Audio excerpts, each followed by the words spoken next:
ஆமென். அப்படியே கரங்களை மேலே உயர்த்தி கொடுங்க. அதிகாலையில் உங்கள் திருமுகம் தேடி அர்ப்பணித்தேன். ஒரே ஒரு அடி. எல்லாரும் கரங்களை உயர்த்தி சிந்தைகளை ஏகப்படுத்தி கர்த்தரை நோக்கி பார்த்தவர்களாக. Thank you Jesus.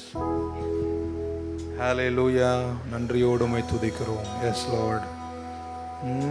அதிகாலையில் உம் திருமுகம் தேடி அர்ப்பணித்தேன் என்னையே.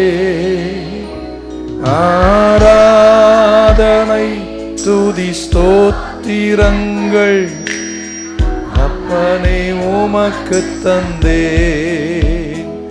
ஆராதனை துதி ஸ்தோத்திரங்கள் அப்பனே உமக்கு தந்தேன். கரங்களை உயர்த்தி ஆராதனை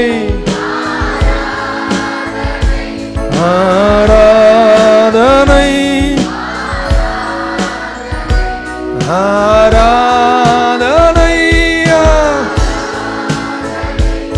ஆராதனை ஆராதனை அன்பரேசுராஜனுக்கே ஆவியான தேவனுக்கே. இந்த நாளில் ஒவ்வொரு நிமிடமும் உந்தன் நினைவால் நிரம்ப வேண்டும். இந்த நாளின் ஒவ்வொரு நிமிடமும் உந்தன் நினைவால். கரங்களை உயர்த்தி என் வாயில் வார்த்தை எல்லாம் ஆற்ற வேண்டும். என் வாயின் வார்த்தை எல்லாம். கடைசியா கரமுயர்த்தி ஆராதனை ஆராதனை அன்பரேசுராஜனுக்கே ஆவியான. ஆமென். கர்த்தர் நல்லவர், அவருடைய கிருபை என்றும் உள்ளது. ஜெப காலத்தில் இருக்கிறோம். போன வாரம் உங்கள் கூட ஜெபத்தை பற்றி ஜெபிக்கணுமா வேணாமா அப்படின்னு உங்கள் கூட பேசியிருக்கேன். உங்கள் சிந்தனைகளுக்கு அதை கொண்டு வாங்க. இன்னைக்கு அதை தொடர்கிறேன். பரிந்து பேசுதல் அப்படின்ற வார்த்தை பைபிளில் இருக்குது. இங்கிலீஷில் ஆங்கிலத்தில் அதற்கு சொல்லப்பட்ட வார்த்தை இன்டர்செஷன் அப்படின்னு வாசிக்கிறோம். அப்படின்னா என்ன அப்படின்றது, நான் என் சின்ன வயசில் இன்டர்செசரி ப்ரேயர் அப்படின்னு எங்கள் அப்பா நடத்துவார். அப்போ நான் என்ன நினச்சேன்னா, இன்டர்செசரி ப்ரேயர்னால் ரொம்ப நேரம் மூச்சு விடாமல் ஜெபம் பண்ணால் அது இன்டர்செசரி ப்ரேயர் அப்படின்னு நான் நினச்சேன். அப்படி இல்லை. அந்த வார்த்தையினுடைய அர்த்தத்தை சொல்கிறேன், ஆழமாய் நீங்கள் சிந்திக்கணும். பட் இன்டர்செசரி ப்ரேயர் அப்படின்றது அல்லது இன்டர்செஷன் என்ற வார்த்தை நம்ம புரிஞ்சிக்கணும். அது ஒரு பெரிய மகிழ்ச்சி. 3 வார்த்தைகள் தருகிறேன். 1, கர்த்தர் இயேசு ஜீசஸ் நமக்காக பரிந்து பேசுகிறார். ரோமர் 8ஆம் அதிகாரத்தினுடைய 34ஆம் வசனத்தில் 8:34, who is he that condemns? It is Christ who died and furthermore is also risen, who is even at the right hand of God. பிதாவின் வலது பார்ஷத்தில் இருக்கிறார். who also makes intercession for us. அவர் நமக்காக, தமிழ் எப்படி இருக்குன்னா, அவர் நமக்காக வேண்டுதல் செய்கிறவரும் அவரே. அவர் நமக்காக வேண்டுதல் செய்கிறவரும் அவரே. ஸோ இயேசு நமக்காக என்ன செய்கிறாராம்? வேண்டுதல் செய்கிறார். இந்த வேண்டுதல் என்பதற்கு ஆங்கிலத்தில் சொல்லப்பட்ட வார்த்தை இன்டர்செஷன். எபிரேயர் 7:25 இப்படி சொல்லலாம், wherefore he is able also to save them to the uttermost, those who come to God through him.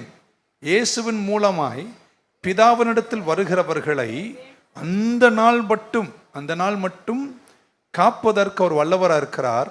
since he lives to make intercession for them. அவர்களுக்கு he lives to make, நமக்காக வேண்டுதல் செய்யவே அவர் வாழ்ந்திருக்கிறாராம். அதனை அந்த வார்த்தை நீங்கள் புரிஞ்சுக்கணும். மேலும் நமது மூலமாய் தேவனிடத்தில் சேர்கிறவர்களுக்காக வேண்டுதல் செய்யும்படிக்கு அவர் எப்பொழுதும் உயிரோடு இருக்கிறவராகையால், அவர் அப்போ உயிரோடு இருக்கிறார் என்ற நோக்கத்தினுடைய முக்கியமான நோக்கமே நமக்காக என்ன செய்கிறாராம்? வேண்டுதல் செய்கிறார். அப்படின்னா என்னன்னு நம்ம புரிஞ்சுக்கணுன்றதுக்காக வரேன். ஸோ அவர்களை முற்றும் முடிய ரட்சிக்க வல்லமை உள்ளவராயிருக்கிறார். பிதாவாகிய தேவன், வலது பார்ஷத்தில் வீற்றிருக்கிற குமாரனாகிய கிறிஸ்து, he is making intercession for us. அவர் நமக்காக பரிந்து பேசுகிறார். he always lives அப்படின்றார். அவர் வாழ்ந்திருக்கிறார். அவர் வாழ்ந்திருப்பதே எதற்காக? நமக்காக இன்டர்செஷன் பண்ணுவதற்கு, வேண்டுதல் செய்வதற்கு. ஸோ நான் எப்படி நினைக்கிறது எனக்கு தெரியல. இப்போ நம்ம சின்ன அறிவாற்றலோடு பைபிளை தெரிஞ்சுக்கும் போது இப்படி நினைக்கிறேன், அவர் பிதாவின் வலது வருஷத்தில் முட்டி போட்டு ஏசப்பா முட்டி போட்டு அப்பா அப்பா அப்பா அப்படின்னு கதறாரா அப்படின்னு எனக்கு தெரியல. நம்ம அந்த வார்த்தை என்னன்னு அலசி பார்க்கணும்னு ஆசைப்பட்டேன். ஆழமாக கேட்குறவங்களுக்காக நன்றி. வேத ஆழங்களை புரிஞ்சுக்கோங்க. ஸோ இன்டர்செஷன்னா என்ன? பிதாவின் வலது வருஷத்தில் இயேசு நமக்காக என்ன செய்கிறார்? வேண்டுதல் செய்கிறார். சின்ன சின்ன குழந்தைங்களா நம்ம நான் போயிருக்கேன், அப்படி தான் நினச்சேன். அவர் அப்படியே கடந்து கவுந்து அழுதுகிட்டே இருப்பார், 24 மணி நேரம் ஓன்னு ஒப்பாரி வச்சுட்டு இருப்பார், அப்படி தான் நான் நினச்சேன். சரி, இந்த வார்த்தைக்கு என்ன அர்த்தம் அப்படின்னு பைபிளில் பார்க்கலான்னு பார்த்தேன். இன்டர்செஷன் என்று சொல்லும்போது அந்த இடத்துல தமிழில் வேண்டுதல் என்று சொன்னாலும் it really does not mean prayer. அது நிஜமாக ஜெபம் என்று அங்கே அப்படி சொல்ல முடியாது. அது ஒரு ஆக்டிவிட்டி, அது ஒரு ஆக்ஷன், அது ஒரு செயல் கர்த்தர் செய்கிறார். அவ்வளோதான். எல்லாம் அமைதியாக என்ன பார்க்குறீங்க? ஓகே. ஸோ இன்டர்செஷன்னா என்ன? நம்ம இன்டர்செஷன் ப்ரேயர் அல்ல, அது ஒரு ஆக்ஷன், அது ஒரு ஆக்டிவிட்டி. ஆனால் நீங்கள் பரிந்து பேசும் ஜெபத்தை செய்ய முடியும். Intercession is not prayer, but you can make a prayer of intercession. எப்படி சொல்லலாம்? விசுவாசம் ஜெபம் அல்ல, ஆனால் நீங்கள் விசுவாசமாக ஜெபிக்க முடியும் என்பது போல. ஆழமாய் சிந்திங்களாமே. ஸோ விசுவாசம் ஆக்டிவாக இருக்கணும். விசுவாசம் இல்லைன்னா உங்கள் கிரியைகள் செத்தது அப்படின்றார். ஸோ அந்த போல இன்டர்செஷன் என்பது ஒரு ஆக்ஷன். நல்லா கவனிக்கணும். பரிந்து பேசுதல் அல்லது வேண்டுதல், இங்கிலீஷில் இன்டர்செஷன். பிதாவின் வலது பார்ஷத்தில் குமாரன் வீட்டிலிருந்து வேண்டுதல் செய்கிறார், இன்டர்செஷன் செய்கிறார். அப்படின்னா இந்த வார்த்தைக்கு என்ன அர்த்தம்னா, ரெண்டு பேரை, ரெண்டு பார்ட்டிஸை, ரெண்டு பார்ட்டி இருக்கும், இங்கே பக்கம் ஒருத்தர் இந்த பக்கம், இந்த ரெண்டு பார்ட்டிஸையும் ஒன்றாய் சேர்க்கிற வேலையை அவர் செஞ்சிட்டு இருக்கிறார். நீங்கள் புரிஞ்சிருந்தா ஆமீன் கண்டிப்பாக சொல்லியிருப்பீங்க. சொன்னவங்களுக்காக நன்றி. ஸோ அங்கே உட்காந்து அவர் பிதாவின் வலது பார்ஷத்தில் வீட்டு இருக்கும்போது அது ஒரு ஆக்ஷன். இன்டர்செஷன் என்பது ஒரு ஆக்ஷன். அது இயேசு செய்கிறாராம். என்ன செய்கிறாரு? பிதாவாகிய தேவனை, ஆமேன், இங்கே வீட்டிருக்கிற உங்களையும் அவரோடு கூட இணைக்கிற அந்த செயலை அவர் செய்து கொண்டே இருக்கிறார். ஏன்னா நீங்கள் நானும் பாவிகள், அவர் பரிசுத்தர், ஒருவரும் சேரக்கூடா ஒளியில் வாசம் பண்ணுகிறவர். நீங்கள் நேரெல்லாம் அவங்க போய் அவர்கிட்ட போயெல்லாம் நீங்கள் சேர முடியாது என்பதனால் உங்களையும் அவரையும் பிதாவையும் இணைக்கிற ஆமேன் வேலையை கர்த்தர் செய்து கொண்டிருக்கிறார். ஆண்டவர் சொன்னார், நான் போய் உங்களுக்காக ஒரு இடத்தை ஆயத்தம் பண்ணி நான் திரும்ப வந்து உங்களை என்னிடத்துல சேர்த்துக்கொள்வேன். ஸோ பிதாவோடு வாசம் பண்ணுற அந்த பாக்கியத்தில் அவரோடு கூட உங்களுக்கு ஒரு உறவு இருக்கணும்னா, பரிசுத்த தெய்வம், பரிசுத்தர் பரிசுத்தர் பரிசுத்தர்னு 3 முறை பைபிள் நிறைய இடத்துல சொல்லுதுன்னா அது வார்த்தைக்கு அர்த்தம் எவராலும் அந்த பரிசுத்த எல்லையை அடையவே முடியாது. ஸோ அவ்வளோ பரிசுத்தராக இருக்கிற அவரோட நீங்கள் பாவிகளாக இருக்கிற, நீங்களாம் நல்லவங்க மாதிரி என்ன ஏன் பார்க்குறீங்க? மீட்கப்பட்டீங்க, இங்கே பரிசுத்தவான்கள் தான் இல்லைன்னு சொல்ல. ஸோ நம்மளை பிரிட்ஜ் பண்ணுவதற்கு, நம்மளை இணைப்பதற்கு நம்மால முடியாதனால அவர் நடுவில் இருந்து உங்களையும் பிதாவையும் இணைக்கிற செயல் தான் இன்டர்செஷன். புரிஞ்சிருந்தா ஆமேன்னு சொல்லியிருப்பீங்க.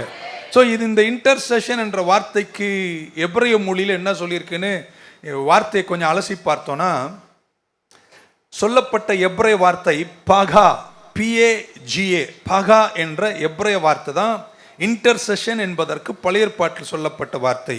46 முறை பகா என்ற வார்த்தை பழைய ஏற்பாட்டில் சொல்லப்பட்டிருக்கு. அதில் சில நேரங்களை மட்டும்தான் இன்டர்செஷன் அல்லது இன்டர்செசர் என்று டிரான்ஸ்லேட் பண்ணப்பட்டிருக்கு.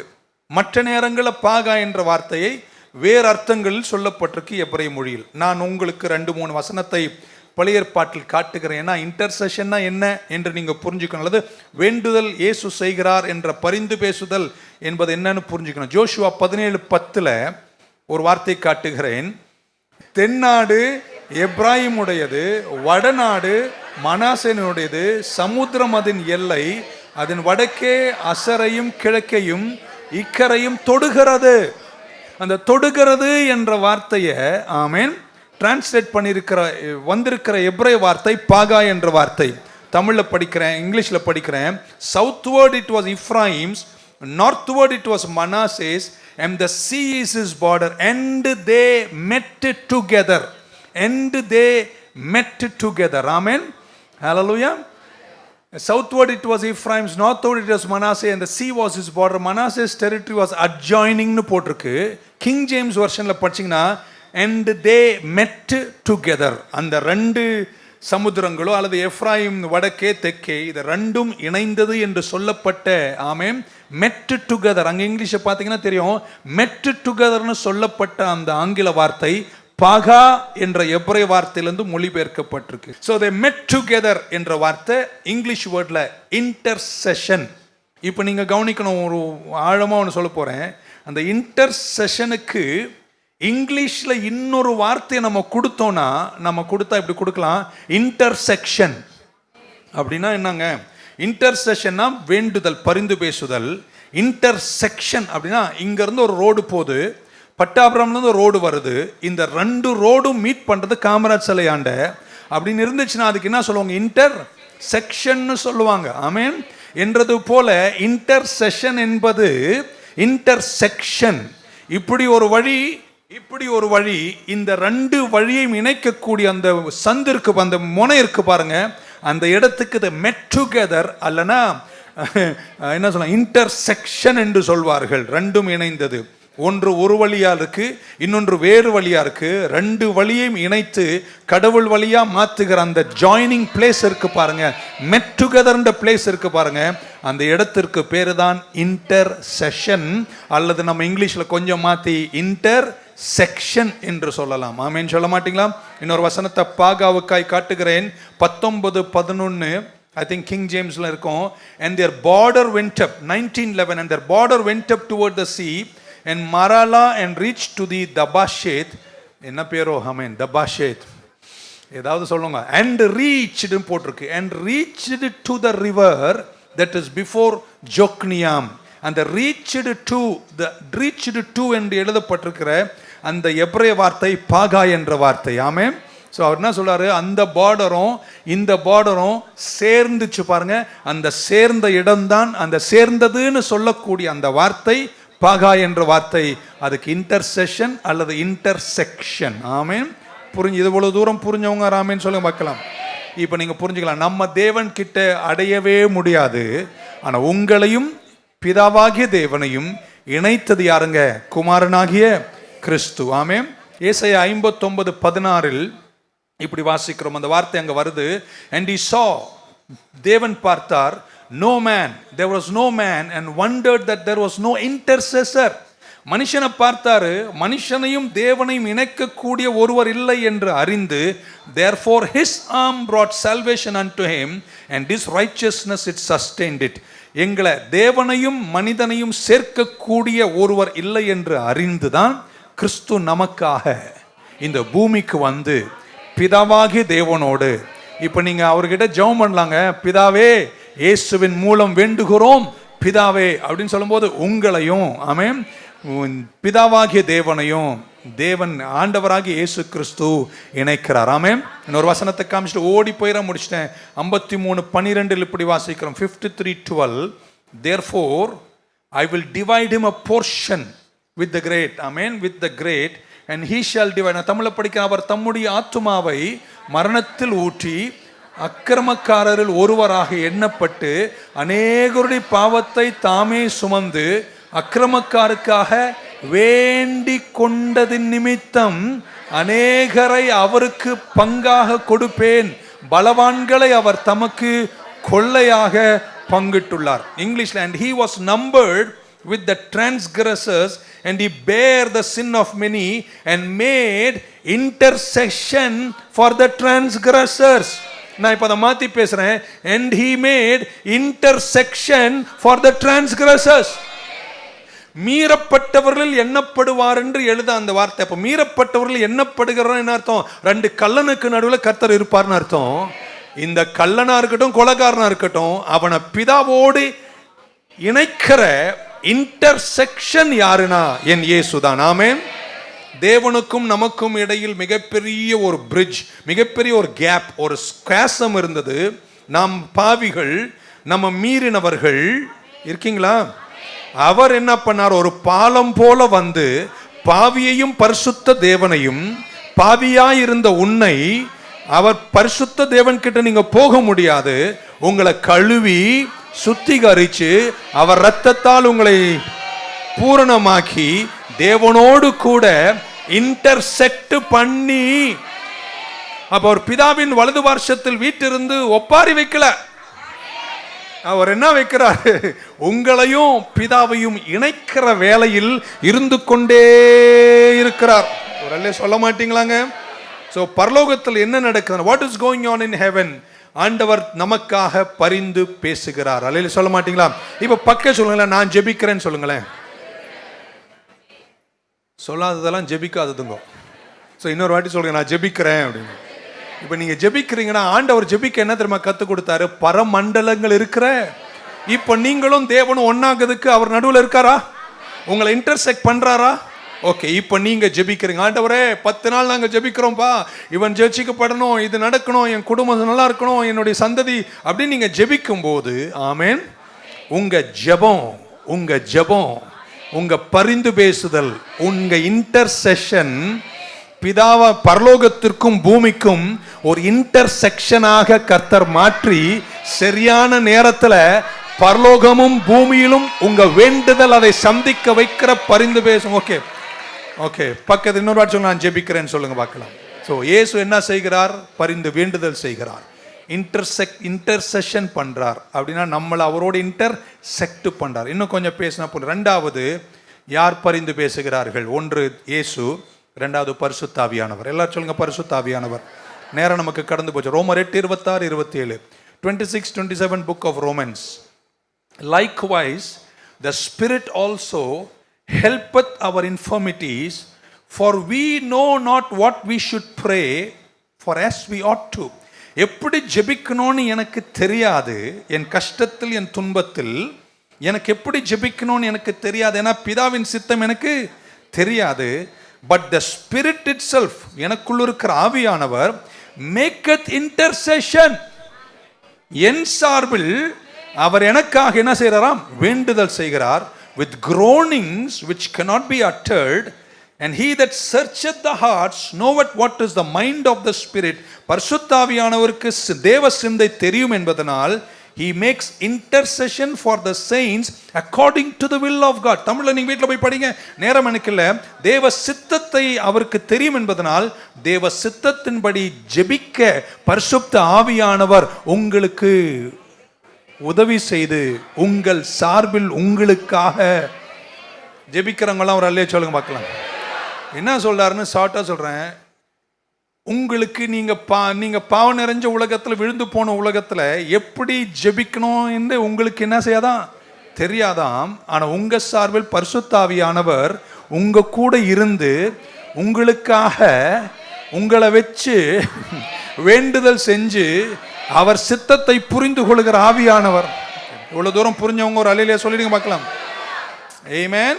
ஸோ எப்படி ஜெபிக்கணும் அப்படின்னு தெரியாது. பரிசுத்த ஆவியானவருக்கு தேவ சித்தம் நல்லா இப்படி வச்சுக்கலாமா? நீ தப்பா ஜெபிச்சா கூட உனக்குள்ள இருக்கிற ஆவியானவருக்கு நீ விட்டு கொடுத்தினா, இது தப்புங்க, இப்படி கேட்டா கிடைக்காது, இப்படி கேளுன்னு உன்னை ஜபத்தம்மா. நமக்கும் தேவனுக்கும் உள்ள கனெக்ஷன்ல அவர் சித்தமும் என் சித்தமும் இணையணும். என் சித்தம் ஒன்று, அவர் சித்தம் ஒன்று. இது ரெண்டையும் புரிஞ்சு கொண்ட ஆவியானவர் உங்க சித்தத்தையும் அவர் சித்தத்தையும் இணைப்பதற்கு உங்கள் சார்பில் உங்களுக்காக. இங்கிலீஷ்ல எப்படி எழுதிருக்கு? the Holy Spirit helps னு போட்டிருக்கு. ஆமென். the Holy Spirit helps அப்படின்னு எழுதிருக்கு அந்த வசனத்துல. இப்போ படிச்சோம். அந்த ஹெல்ப் என்ற வார்த்தைக்கு கிரேக்க மொழியில் அர்த்தம் என்னன்னா, two parties are mutually bearing a burden. ரெண்டு பேரு ஒரு பாரத்தை சேர்ந்து சுமக்கிறாங்களாம். ஆமென் சொல்ல மாட்டீங்களா? இப்போ நீங்க 10 நாள் ஜெபத்துக்கு காலையில பாரத்தோடு வர்றீங்க. உன் பாரத்தை புரிஞ்ச பரிசுத்த ஆவியானவர் உன் பாரத்தை அவர் கொஞ்சம் எடுத்து, உனக்கு தெரியும் உன் சித்தம் என்னன்னு அவருக்கு தெரியும், அவர் சித்தம்னு தெரியும், ரெண்டு மேட்ச் ஆகாத போது உன் பாரத்தை உன் கூட சேர்ந்து அவர் சுமந்து உன் பாரத்தை அவர் சித்தத்தோடு இணைத்து சொல்லும் பணியில ஜெபிப்பேன்னு சொல்றவங்களா? ஸோ இப்படி சொல்லாமா, ஆவியானவர் என்ன தெரியுமா விரும்புறாரு? நீ சும்மா வந்து சர்ச்சில் வந்து அல்லேலூயா ஆமென்னு சொல்லிட்டு போகணும்னு விரும்பல. நீ வரும்போது உன்னுடைய பாரம் இருக்கு பாருங்க. ஜெபன்னாவே பாரத்தால் தானே ஜெபம் பண்றோம். அந்த பாரத்தை நீங்க தேவன் கிட்ட கொண்டு வரணும்.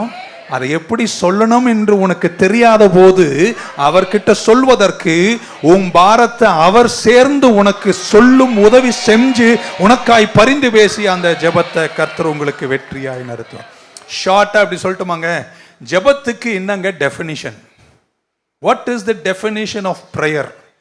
டாக்ட்ரினல் டெஃபினிஷன் சொன்னா இப்படி சொல்றேன். ஜெபம்னா ஒரே வார்த்தையில ஜெபம்னா என்ன அப்படின்னா 1008 புத்தகம் படிக்கலாம், இருக்கு, என்கிட்டயும் இருக்கு. ப்ரேயர் என்றது ரொம்ப சிம்பிளுங்க. இங்கிலீஷ்ல டிரான்ஸ்ஃபரன்ஸ் ஆஃப் பர்டன். ஆமென். இப்போ நான் இப்போ ரொம்ப கவனிக்க வேண்டிய நேரம் இந்த நேரம் தூங்காதீங்க. என் பாரத்தை நீங்க என்ன செய்றீங்க? அவர் மேல வைக்கிறீங்க. அதுதான் ஜெபம். ஆமென். உங்க ஆரோக்கியத்தை குறித்த ஒரு பெரிய பாரம், உங்க வியாபாரத்தை குறித்த ஒரு பெரிய பாரம், உங்க பிள்ளைகளை குறித்த ஒரு பெரிய பாரம். நீங்க எங்க போவீங்க? கர்த்தர்கிட்ட போவீங்க. அந்த பாரத்தை நீங்க என்ன செய்யுங்க? அவர் மேல வைக்கிறீங்க. அப்ப ஜெபம்னா என்ன தெரியுமாங்க? உங்க பாரத்தை தூக்கி அவர் மேல வச்சுட்டு நீங்க பாரம் இல்லாம வெளியே வர்றீங்க பாருங்க, அதுதான் ஜெபம். இந்த 10 நாள் ஜெபத்துக்கு வர்ற நீங்க பாரத்தோடு வருவீங்க. ஆனா வெளியே போகும்போது அந்த பிரச்சனை தீர்ந்துச்சோ இல்லையோ, நீங்க ஒரு சிரிப்போடு போவீங்க. என்னன்னா பாரம் அவர் மேல வச்சிட்டயா என்ற உணர்வு உங்களுக்குள்ள வந்துச்சுன்னா நீங்க ஜெபம் பண்ணீங்கன்னு அர்த்தம். நீங்கள்லாம் ஆடுகள்னு பைபிள் சொல்றது, அதுக்கு வசனம் எடுத்து சொல்ல வேண்டிய அவசியம் இல்லை. ஆடுங்கள்லாம் ஒரு ஆமீன் சொல்லுங்க பார்க்கலாம். நாம் எல்லாரும் ஆடுகளை போல வழி மாறி போனவர்கள் அப்படின்னு. ஸோ ஆடுங்களுக்கு இருக்கிற குவாலிட்டி என்னன்னா, பக்க சொல்லுங்க, நான் கழுதை இல்லைன்னு சொல்லுங்களேன், நான் குதிரையும் இல்லை, அப்போ நான் என்னங்க பைபிளில்? ஆடு. ஆடுங்களை வந்து யாருமே விவசாயிகள் அந்த ஊரில் சொல்கிறேன், பலஸ்தீனாவில் அல்லது இஸ்ரேலில் சஃபாரிக்கு பயன்படுத்துறது இல்லை. இன்னைக்கு நாங்கள் பயணம் போகிறோம், அதனால அதுக்கு முதுகு மேலே எல்லா மூட்டையும் ஏற்றி வச்சா ஆடு தாங்காது. ஒட்டகம் தாங்கும், கழுதை தாங்கும், ஏன் ஒரு மாதிரி பார்க்குறீங்க, குதிரை கூட தாங்கும். ஆனால் ஆடு வெயிட்ட தாங்காது. அது பாட்டு தின்ட்டு அது பாட்டுன்னு அங்கே போய் மாட்டிக்கிட்டு வரும். அது ஆடுகளுடைய குவாலிட்டி. ஸோ என்னைக்கு உங்களுக்கு பாரம் இருக்கோ, மன கஷ்டம் இருக்கோ, நீங்க ஜெபிக்க வர்றீங்க. நல்லா இப்ப கேட்டுட்டு ஆமீன் சொல்ல, கேட்காம யாரும் ஆமீன் சொல்லிடாதீங்க. நீங்க ஜெபிக்க வந்ததுக்கு அப்புறம் ஜெபமும் பண்ணிட்டீங்க, ஆவியானவர் உதவி செஞ்சாரு, நீங்க ஜெபம் முடிச்சு எழும்பி வெளியே போகும்போது உங்க பாரம் நீங்கின மாதிரி தோணிச்சுன்னா நீங்க ஜெபம் பண்ணிருக்கீங்கன்னு அர்த்தம். இப்ப கேளுங்களேன், செம்ம அடி ஒன்று கொடுத்துறேன். நீங்க வந்தீங்கோ, ஜெபம் பண்ணீங்கோ, ஆனா எதுவுமே பாரம் நீங்காத மாதிரியே போனீங்கன்னா என்ன அர்த்தம்? நீ ஜெபிக்கல, முறுமுறுத்திருக்கேன்னு அர்த்தம். பரவாயில்ல, ஆமீனுக்கு நன்றி. வந்த முழங்கால் படிட்டேன், ஜெபம் பண்ணேன், பிரச்சனை தீர்ந்துச்சா இல்லையான்னு எனக்கு தெரியாது. அது 1 வாரத்தில் முடியும், 2 வாரத்தில் முடியும், எப்போ முடியும் எனக்கு தெரியாது. ஆனா ஜெபம் பண்ணிட்டேன். எழுந்த போது எனக்குள்ள ஒரு சந்தோஷம், நான் பாரம் என்னை விட்டு நீங்கிடுச்சுன்னா நீ நிஜமா ஜெபம் பண்ணேன்னு அர்த்தம். நீங்காமலே மூஞ்சி அப்படியே நீளமா வச்சுட்டு போறீங்கன்னா என்ன அர்த்தம்? நீ ஜெபிக்கல, அவர்கிட்ட வந்து முறுமுறுத்திருக்கேன்னு அர்த்தம். ஜெபம் பண்ணவங்களாம் ஒரு ஆமீன் சொல்லுங்க. ஸோ ஆவியானவர் நமக்காக என்ன செய்யறாரு? ஒரு சின்ன பையனா நான் இருக்கும்போது, இப்பயும் அப்படிதான் இருக்கேன், பரிசுத்தாவினுடைய எக்ஸஸ் நாங்க பார்த்துருக்கோம். என்னென்னமோ நடக்குங்க சபையில். 2 விதமான சபையை பார்த்தேன். இப்போ என்னுடைய சின்ன குழந்தை மனசு என்ன நினைச்சிச்சுன்னா, இந்த சபையில் ஆவியானவர் இருக்காருன்னா எல்லாம் நகை கழட்டி இருக்கும். அவங்களாம் ஆவியில் ஜெபிக்கிறாங்கன்னா அவங்களுக்கு என்ன இருக்காது? நகை இருக்காது. இது என் குழந்தைத்தனம். இது 2மே உண்மையா இல்லையான்னு என்னை தனியாக பாருங்க சொல்கிறேன் நான். It's not the Holy Spirit. இது நம்ம நினைக்கிற விதங்கள். ஸோ நம்ம ஜெபிக்கும் போது ஆமென் சொல்ல மாட்டீங்களா? என் சிந்தனையில் 1000 பாரங்கள், ஆனால் கர்த்தர்கிட்ட வரும்போது பரிசுத்த ஆவியானவர் நமக்கு தெரியாத விஷயங்களை கூட நம்ம வாயில சொல்ல வைப்பார். வளர்ந்தவங்க நிறைய பேர் இருக்கீங்க. எத்தனை பேர் ஜெபிக்கணும்னு வந்து பாரத்தோடு இருந்தபோது உண்மையாக உள்ளத்தை ஊற்றி சில நேரம் ஜெபிக்கும் போது உங்களுக்கே தெரியாத சில விஷயங்களை திடீர்னு நீங்கள் சொல்வீங்க பாருங்க. நீங்கள் புரிஞ்சுக்கலாம், இது உங்களால் வரல, இது பரிசுத்த ஆவியானவர் உங்களிருந்து வாயில வர வைத்த வார்த்தைகள்.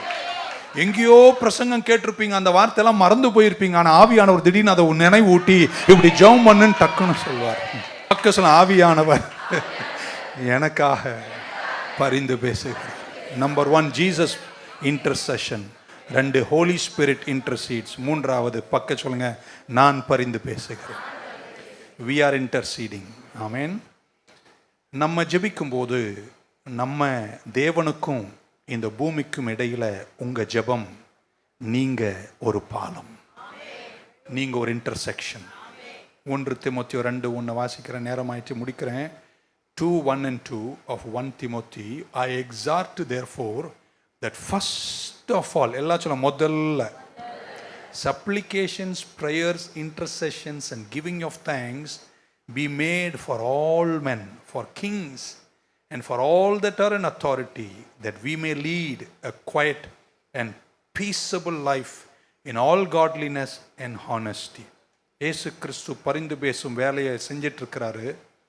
பரிசுத்த ஆவியானவர் நம்ம கூட இருந்து அவர் சித்தத்தை நம் சித்தத்தையும் இணைக்கும் பணியில் அவர் ஈடுபடுகிறாரு. நீங்களும் நானும் இருக்கீங்களா? உங்களை தானே சொன்னேன், எல்லாரும் ஏகோபித்து மெல்ல வராம நீங்களும் நானும் முழங்கால் படியிட்டா கரெக்டா ஜெபிக்கும் போது நீங்க என்ன திரும்ப உண்மையா செய்றீங்க? பரலோகத்தையும் பூமியையும் பூமியில் இருக்கிற உங்க காரியங்களை இணைக்கிறீர்கள். ஜெபமே ஜெயம். உங்களுக்கு ஒரு வளர்ந்த குழந்தை இருக்கு, அது வளர்ந்து கொஞ்சம் தலை தெரியாம மாறுது, அது இப்படி சொன்னா இப்படி போகுது அப்படின்னு வச்சுங்களேன். அவன் தேவனோடு அந்த புள்ள நடக்கல. ஒரு தாய் என்னங்க செய்யும்? ஜெபம் பண்ணும். நீங்க என்ன தெரியுமா அந்த ஜெபம் உண்மையா பண்றீங்க? பிதாவினுடைய ஒரு கையை பிடிச்சிட்டு உங்க குழந்தையினுடைய இன்னொரு கையை பிடிச்சிட்டு உங்க கண்ணீர் ஜெபம் என்ன தெரியுமாங்க? பா, நீர் நல்ல தெய்வம். எங்க மகன், அவன் பேர் எப்படி வச்சுக்கலாமா? பாலுன்னு வச்சுக்கலாம், இல்லை பீட்டரை உங்க கிட்ட தரேன்ப்பா, அவனை வேலையடைச்சு பாதுகாத்துக்கோங்க. அவன் வேண்டாதவன் கூடலாம் சேர்றான், தீய பழக்கங்கள் எதிலும் அவன் சிக்கிடக்கூடாது, அவனை சுற்றி ஒரு மதிலை வைங்க, அவன் நண்பர்களை கூட மாற்றிடுங்கப்பா, நீர் அவனுக்காக ஜீவனை கொடுத்தீங்களே அப்படின்னு சொல்லி நீங்கள் ஜெபிக்கும் போது நீங்கள் என்ன திரும்ப பண்ணுறீங்க? பிதாவின் கையையும் உங்கள் மகன் கையையும் பிடிச்சிட்டு நடுவில் ஒரு பாலமாய் நின்று நீங்கள் வேண்டுதல் செய்கிறீங்க. அந்த வேண்டுதலினுடைய முடிவு என்ன தெரியுமாங்க? உங்கள் இன்டர்செஷனை கொஞ்சம் தூரத்தில் கர்த்தர் இன்டர்செக்ஷனாக மாற்றுவார். ஏதோ ஒரு இடம் வரும்போது உங்கள் மகன் கர்த்தரை சந்திக்கிற பாலத்தை கர்த்தர் ஏற்படுத்தி அவனை போன வாரம் நாம் ஜார்ஜ் முல்லரை பற்றி சொன்னது உங்கள் நினைவில் இருக்கும். ஜெபம் ஜெயம். ஜெபம் பரலோகத்தையும் பூமியும் இணைக்கக்கூடியது. So you intercede for him. Amen. எது வரைக்கும் நீங்கள் உங்கள் பிள்ளைக்காய் ஜெபிக்கணும்னா அந்த இன்டர்செக்ஷன் ஏற்படுகிற வரைக்கும் நீங்கள் ஜெபிக்கணும். ஆமென். ஒரு நாள் வருங்க, நீங்கள் எந்த ஜானுக்காய் ஜெபம் பண்ணீங்களோ, எந்த மகனுக்காய் ஜெபம் பண்ணீங்களோ, அந்த மகனும் கர்த்தரும் சந்திக்கிற சமயத்தை கர்த்தர் ஏற்படுத்துவார். ஜெபிப்பேன்னு சொல்கிறவங்க ஒரு அலையில சொல்ல மாட்டீங்க. ஜெபிக்கும். 2 வார்த்தையோடு முடிக்கிறேன், 2 சம்பவங்களோடு முடிக்கிறேன். ஒரு அழகிய பெண்மணி கல்யாணமாய் 40 வருஷம், எத்தனை வருஷம் கணவர் ரட்சிக்கப்படவே இல்லை. ஆனால் அனுதினமும் அந்த மனைவி 40 ஆண்டுகளும் புருஷன் ரட்சிக்கப்படணும்பா, நான் போகிற நித்திய ஜீவனில் என் கணவரும் இருக்கணும்னு ஜெபம் பண்ணுவாள். ரொம்ப நாள் ஆயிட்டு. ஒரு நாள் ஒரு பெரிய பிஸ்னஸ்மேன் பிஸ்னஸ்க்காக ஊரை விட்டு போயிருக்கிறாரு. போனதுக்கப்புறம் அந்த பிஸ்னஸ்க்கு போன இடத்துல இன்னொரு பிஸ்னஸ்மேன், அவர் தேவ மனிதர், காலையில் அவர் ட்ரெஸ் பண்ணி ஹோட்டலில் போர்டு மீட்டிங்க்கு போகிறதுக்கு ஆயத்தப்படும் போது பரிசுத்த ஆவியானவர் உள்ளத்தை ரொம்ப நெருக்கினாராம். நீ அந்த மீட்டிங்க்கு போகிறதுக்கு முன்னாடி அந்த ஹைவேல போய் நில்லு, முதல் கார் யார் நிறுத்துறாங்களோ அந்த காரில் ஏறு, அவனுக்கு என் சுவிசேஷத்தை சொல்லு என்று கர்த்தர் உள்ளத்தை நெருக்கினாராம். 1 மணி நேரம் முன்பாகவே எழுந்து குளித்து வேகமாய் ரோட்டாண்ட போய் நின்று இப்படி கை காமிச்சே இருந்தாராம். ஒரு காரன் நிறுத்தினாராம். அந்த காரில் ஏறினார். அந்த மனுஷன் கிட்ட 5 நிமிஷம் பேசினாராம். சரி, நான் சும்மாலாம் வரல, என்னை உள்ளத்தில் நெருக்கிச்சு, உனக்கு சுவிசேஷம் சொல்லணும்னு கர்த்தர் சொன்னார், இயேசுவை ஏற்றுக்கோ, அது ஒன்று தான் உனக்கு வெற்றி, செல்வம்லாம் நிலைக்காது அப்படின்னு அவர் சுவிசேஷத்தை சொல்லி இறங்கி அவர் மீட்டிங் ஓடி போயிட்டாராம். அன்றைக்கு ஆமேன் அது அவர் பண்ணிட்டாரு. அந்த ஆள் அன்னைக்கு சாயங்காலத்தில் ஒரு விபத்தில் மரிச்சு போயிட்டார், இறந்துட்டார். இந்த சம்பவம் நடந்து பல வருஷத்துக்கு அப்புறம் இந்த விஷயத்தை எப்படியோ அறிஞ்சு அந்த பிஸ்னஸ்மேன் அந்த வீட்டுக்கு ஃபோன் பண்ணுறார். நான் நினைக்கிறேன் அந்த மனிதனோடு பேசணும்னு ஃபோன் பண்ணார். அவர் இறந்தது அவருக்கு தெரியாது. வீட்டுக்கு ஃபோன் பண்ணுறாரு. ஃபோன் பண்ணும்போது பெண்மணி ஒய்ஃப் ஃபோன் எடுத்தாங்க. சோ அண்ட் சோ இருக்காருன்னா அவர் கார்டு எக்ஸ்சேஞ்ச் பண்ணிக்கிட்டாங்க. சோ அண்ட் சோ இருக்காரான்னு கேட்டார். அந்த அம்மா சொன்னாங்க, அவர் 1 மாதத்துக்கு முன்னாடியே மரிச்சு போயிட்டார் அப்படின்னு. மரிச்சு போயிட்டாரா? என்னைக்கு மரிச்சார் அப்படின்னு கேட்டாங்க. இந்த நாள் இந்த நிமிஷத்தில் மரிச்சார். அப்போ தான் அவருக்கு அவருடைய உள்ளமே உடைஞ்சதான். ஏன்னா அவர் மரிக்கிற அன்னைக்கு தான் காலையில் சுவிசேஷத்தை 40 வருஷமாக மனைவி ஜெபித்த அந்த மனிதனுக்கு சுவிசேஷத்தை சொல்கிற பாக்கியமும் அவரை கர்த்தர்கிட்ட போய் சேர்க்கிற பாக்கியத்தையும் கர்த்தர் கொடுத்தார். என்ன பாச சொல்கிறீங்க? 40 வருஷம் ஒரு அம்மா ஜெபம் பண்ணாங்க பாருங்க. அவர் மரிக்கணும்னு இருந்த நேரத்துக்கு கொஞ்சம் முன்னாடியே இன்டர்செஷன் பண்ணின மனைவிக்கு கர்த்தரை சந்திக்கிற இன்டர்செக்ஷனை ஏற்படுத்தி மரிப்பதற்கு கொஞ்சம் முன்னாடி நித்திய ஜீவனை அடைய கர்த்தர் கிருபை கொடுத்தார். இருக்கீங்க, நான் ஒரு ஆமேன்னு சொல்ல மாட்டீங்களா? And finally I'll close with this. உலகப்போர், முதலாவது உலகப்போர் நடந்த போது யுனைடெட் ஸ்டேட்ஸ் ஆஃப் அமெரிக்கா நிறைய பணங்களை ஐரோப்பியாவில் நடந்த யுத்தத்தின் விளைவால் ஏற்பட்ட அனாதை பிள்ளைகளை வளர்ப்பதற்கு நிறைய பணங்களை கொடுத்தார்கள். அப்படிப்பட்ட ஒரு ஆர்ஃபனேஜுக்கு ஒல்லியான ஒரு மனிதர் யுத்தத்தால் தேசம் வாரிக்கொண்டு போய் மரண கோலங்களுக்கு நடுவில் சின்ன ஒரு பெண் குழந்தைய இருக்கீங்களாங்க கரத்தில் பிடிச்சிட்டு அந்த ஆர்ஃபனேஜுக்கு போனாராம். போய் கேட்டாராம், நான் இந்த யுத்தத்தில் பல பாடுகளப்பட்டு சிறையிலிருந்து அடிபட்டு நான் நொந்து போய் வந்திருக்கிறேன், என்னால் இந்த மகளை பார்த்து கொள்கிற பலன்ட்ட இல்லை, இந்த மகளை ஆர்ஃபனேஜில் தயவு செய்து சேர்த்துருங்க என்று கண்ணீரோடு கேட்டாராம். அந்த ஆர்ஃபனேஜில் இருந்தவங்க மனதுருகினார்கள். ஆனால் அவரை பார்த்து சொன்னார், எங்கள் ஆர்ஃபனேஜினுடைய ஸ்ட்ரிக்ட் ரூல் என்னன்னா, தாயோ தகப்பனோ ஒருத்தர் இருந்தால் கூட அந்த குழந்தை நாங்கள் எடுக்க மாட்டோம், பெற்றோர் இல்லைன்னா தான் அந்த குழந்தை நாங்கள் எடுப்போம் என்று சொன்னாராம். அவர் அவங்கள கீழே மேலையும் பார்த்துட்டு சொன்னாராம், அப்படி செஞ்சாதான் நீங்கள் எடுப்பீங்களான்னு கேட்டாராம். உடனே அவர் கண்களில் கண்ணீர் வடிய அந்த மகளுடைய கையை எடுத்து அந்த ஆர்ஃபனேஜினுடைய டிரெக்டர் கையில் அந்த பொண்ணு கையை கொடுத்துட்டு, சார் நான் இருந்தால் தானே நீங்கள் எடுக்க மாட்டேன்னு சொன்னீங்க, நான் அரேஞ்ச் பண்ணுறேன் கவலைப்படாதீங்கன்னு கையை பிடிச்சி அந்த ஆள் கையில் அந்த மகள் கையை கொடுத்துட்டு நேராக வெளியே போய் அங்கிருந்த மரத்தில் தொங்கி செத்துட்டார். அதனால் அந்த மகள் அந்த ஆர்ஃபனேஜில் சேர்ந்து படித்து முடிக்கிற கிருபையை கர்த்தர் கொடுத்தார். உன்னை யாரும் ஏற்றுக்கொள்ள மாட்டார் என்று சொன்ன இடத்துல உன் கையை பிடிச்சி பிதாவின் கையில் கொடுத்து கால்வரி மரத்தில் தொங்கி தன் ஜீவனை கொடுத்து உன்னையும் பிதாவையும் இணைத்த பாக்கியம் உள்ளவர்களெல்லாம் கையை தட்டி வராமேன்னு சொல்ல மாட்டீங்களா? நீ வாழணும்னு, உன் மகள் வாழணும்னு, உன் குடும்பம் வாழணும்னு உன் கையை பிடிச்சி பிதாவின் கையில் கொடுத்து மரக்குரிசில் ஏறி நான் செத்தாதான் இவனுக்கு வாழ்வென்றால் நான் சாகிறேன் என்று 2000 ஆண்டுகளுக்கு முன்பு என் பாவத்திற்காக விலைக்கரையும் கொடுத்து எனக்கு பாலமாக மாறி தேவனையும் என்னையும் இணைத்து பக்க சொல்ல, இனி நான் கடவுள் கூட தாங்க கடைசி வரைக்கும் அந்த பாக்கியத்தை ஏற்படுத்தின பரிந்து பேசுதல், வேண்டுதல், இன்டர்செக்ஷன் கர்த்தர் எனக்காய் செய்தார். நீங்கள் ஜெபிக்கும் போது எவ்வளோ பேரை பிதாவின் கையில் இணைக்கிறீங்கன்னு அதன் ஆழம் புரிந்தவர்களாய் நாளையும் மறுநாளும் ஜெபத்திற்கு அதிகாலையில் திரண்டு வாரீர். கர்த்தர் பெரிய காரியங்களை செய்வார். Shall we stand in the presence of God? Come to Jesus.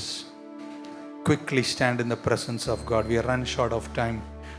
கரங்கள் எல்லாரும் உயர்த்தி சொல்லுங்க, கர்த்தாவே, நான் வழி தெரியாமல் அலைந்தவன், வாழ்க்கை கெட்டு போயிற்று. ஆனால் இன்று என் பாவங்கள் எல்லாவற்றையும் எனக்கு மன்னியும். என் கடைசி மூச்சு வரைக்கும் நீரே என் ரட்சகர், my Lord, my Xavier. Jesus, thank you, thank you for loving me. 2 கை வச்சு, இயேசுவே, என்னை போய் நேசிச்சிங்களே, என் கையை பிடிச்சி பிதா கையில் கொடுத்து எங்களை இணைச்சிங்களே, உயிருள்ள நாளெல்லாம் உம்மை போற்றி வணங்கி ஆராதிப்பேன். Thank you Jesus. 5 முறை கையை உயர்த்தி சொல்லுங்க, ஜீசஸ் தேங்க்யூ.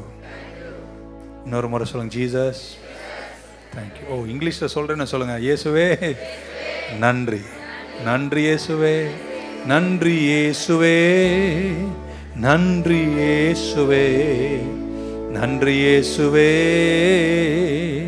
நன்றி இயேசுவே. எத்தனை இடர்கள் வந்தாலும் கர்த்தரை விட்டு விலகாதீங்க. He is ever interceding for you. இன்னைக்கு உனக்காய் வேண்டுதல் செய்கிறார்.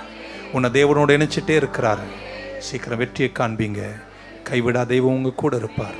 எங்கள் பிள்ளைங்கள் ஆசீர்வதிங்க. இன்னும் 2 நாள் எங்கள் ஜெப நாட்கள் ஆசீர்வதிங்கப்பா.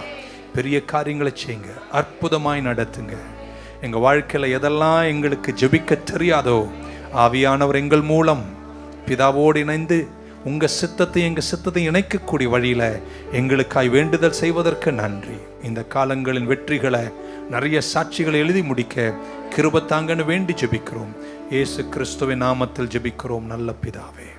கரங்கள் எல்லாரும் உயர்த்தி என் கூட சொல்லுங்க, என் ஆத்துமாவே கர்த்தரை ஸ்தோத்தரி, என் முழு உள்ளமே என் ஆத்துமாவே கர்த்தரை ஸ்தோத்தரி. அவர் செய்த கர்த்தராகிய இயேசு கிறிஸ்துவின் கிருபை, பிதாவாகிய தேவனுடைய அன்பு, பரிசுத்த ஆவியானுடைய ஐக்கியம் நம் அனைவரோடும் எல்லா பரிசுத்தவானோடும் திருச்சபையோடும் இன்றும் என்றும் இருப்பதாக. God bless you. அதிகாலையில் திருமுகம் தேடி அர்ப்பணித்தேன் என்னையே, ஆராதனை துதி ஸ்தோத்திரங்கள் அப்பனே உமக்கு தந்தே.